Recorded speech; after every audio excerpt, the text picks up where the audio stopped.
Viewers and voyeurs, Got That Funk here. Thank you for clicking on the video. I'm going to try to keep this relatively brief.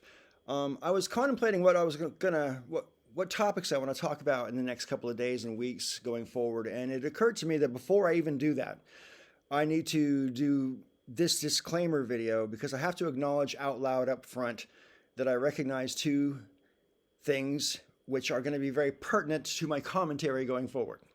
Thing number one. Most of you, if you've been subscribed to this channel since like 2009 or 2010 or whatever, you will have an impression of me, which is basically a very upbeat, sort of broad perspective kind of person, who's tries very hard to accommodate other points of view, even when I disagree. That's how I started my channel off. That's how I've always been. Even when I had the Breakfast Club channel, that's basically my whole sort of approach to the way I get into stuff.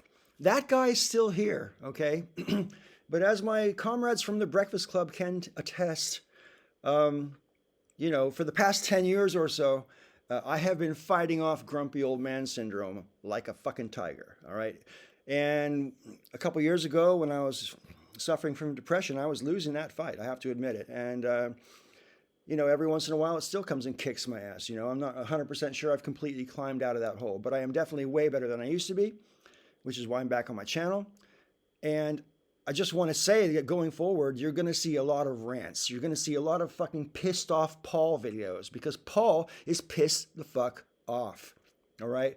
I don't know how anybody can pay attention to what's going on in the world right now and not be either frightened or pissed and frightened. I don't get it. I mean,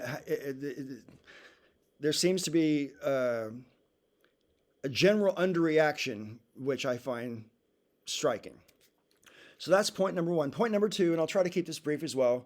I need to acknowledge out loud my immense privilege when it comes to discussing the topics that I wanted to discuss going forward. Now, I'm going to discuss what I see as some of the serious problems that are happening day by day in America and here in the UK as well. And what I have to say, I am in a very privileged position to be able to say those things. I recognize the fact that I don't have a physical presence in America. I live abroad. And because I live abroad, you might say, oh, fucking shut up then. If you can't do anything about it, shut the fuck up. Look, I get that. But I don't think that my living abroad invalidates my opinion in terms of what goes on in America.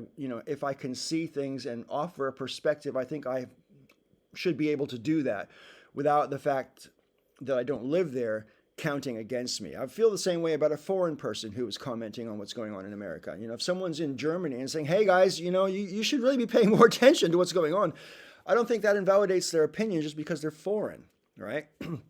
Anyway. And I'm not foreign, I just live abroad, right?